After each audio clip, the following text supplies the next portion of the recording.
चर्चा हम इस पर लगातार कर रहे हैं।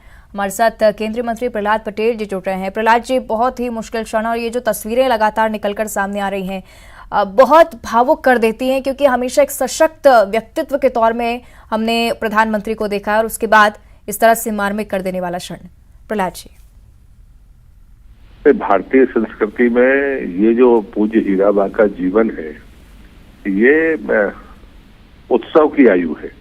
शतायु हुई हैं, वो पूरे जीवन स्वस्थ रही हैं, उनका जो स्वावलंबी जीवन रहा है। प्रधानमंत्री ने जो 3 बातें कही हैं कि वो निष्काम भाव उनका, कि जिसकी कोख से एक देश का यशस्वी बेटा पैदा हुआ हो, वो उस पद पर हो, लेकिन उसके बाद उनकी सादगी जिसकी तस, उनका निष्काम भाव, उनका काम करने का तरीका है, ये अनुकरणीय जीवन है। मेरे गुरुदेव कहते थे कि जीवन अगर जीवनी बन जाए तो जीवन सफल है। हमारा हीराबा का जीवन जीवनी है, जिससे सीखने के लिए, सिखाने के लिए और अनुकरण करने के लिए सारे आयाम मौजूद हैं। और इसलिए मैं मानता हूं कि इस अवसर पर हम उनको नमन करते हैं। ये हमारा सौभाग्य है कि हम सब उनको देखते रहे और प्रधानमंत्री ने उस भारतीय परंपरा का जीवन भर अनुकरण किया और वो अंत में भी उसी भाव से आज इस अंत्येष्टि में शामिल है।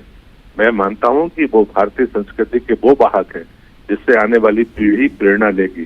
तो पूज्य हीराबा से भी और आदरणीय प्रधानमंत्री दोनों के जीवन से हम सीख सकते हैं। मैं भारतीय संस्कृति के लिए इसे अनमोल धरोहर मानता हूँ। बिल्कुल, बहुत ही अच्छी बात आपने कही है प्रहलाद जी। और लगातार प्रधानमंत्री भी इस बात का जिक्र करते रहे कि मेरी माँ बहुत सरल है लेकिन असाधारण है। और असाधारण के तौर पर अगर हम उनकी माँ को देखते हैं और इस पार से देखते हैं तो मुझे लगता है कि असाधारण इसलिए भी क्योंकि प्रधानमंत्री नरेंद्र मोदी जैसा महान व्यक्तित्व उन्होंने देश को दिया, लेकिन उनकी खुद की जीवनी में भी जिस सरलता के साथ उन्होंने अपना जीवन व्यतीत किया उसका हम जिक्र लगातार करते हैं। जब जब चुनाव आए, गुजरात इलेक्शन की अगर तस्वीरें देखें तो खुद लाइन में लगकर वो वोट करने के लिए पहुंचे, अपने बेटे को समर्थन देने के लिए पहुंचे। ये छोटी छोटी चीजें हैं पर उनका जिक्र करना बहुत ज्यादा जरूरी हो जाता है, क्योंकि आजकल बहुत से लोग हैं जो जमीनी स्तर से जुड़ाव रखना नहीं चाहते हैं। और कहीं ना कहीं ये बात जिस तरह से आप भी बोल रहे थे कि बहुत ज्यादा जरूरी है कि जमीनी स्तर से जुड़ाव आगे हो लोगों का, जिस वजह से अन्य ऊंचाइयों को भी व्यक्ति छू सकता है। देखिए, बड़ा पद पर पहुंचना और बड़ा होने में अंतर होता है, और वो अंतर आज साफ दिखता है कि बड़ा पद नहीं है, सिर्फ बड़ा मन भी है।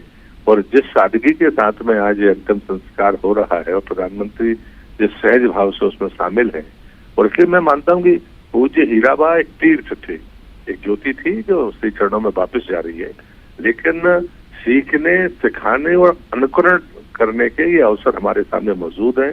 और मैं मानता हूं इसलिए सांस्कृतिक विरासत यही है, हम दिव्यता और भव्यता का मेल साथ में लेकर चले, ये आज दिखता है। और इसलिए मुझे लगता है कि ये चीजें आगे सीखने के लिए है, ये जीवनी हमारे आने वाली पीढ़ी के लिए महत्वपूर्ण होगी, ऐसा मैं मानता हूँ।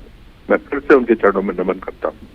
बिल्कुल, बहुत बहुत शुक्रिया आपका प्रहलाद जी हमारे साथ इस चर्चा में जुड़ने के लिए। थे केंद्रीय मंत्री प्रहलाद पटेल, जिन्होंने कई सारी महत्वपूर्ण बातों का जिक्र किया और उस दृश्य को भी कहीं ना कहीं प्रेरणा स्रोत बता रहे हैं युवाओं के लिए, जो सहजता के साथ प्रधानमंत्री नरेंद्र मोदी यहाँ अंतिम संस्कार की इस क्रिया में शामिल हुए। कि बेटे के तौर पर बहुत ही मुश्किल क्षण उनके लिए, लेकिन देखिए किस तरह से इस बात का भी उदाहरण स्पष्ट कर रहे हैं कि जो व्यक्ति इस संसार में आया है उसे निश्चित तौर पर इस संसार से जाना ही है। लेकिन अच्छा है कि कोई कष्ट, कोई पीड़ा उनकी माँ को नहीं हुई। पूरे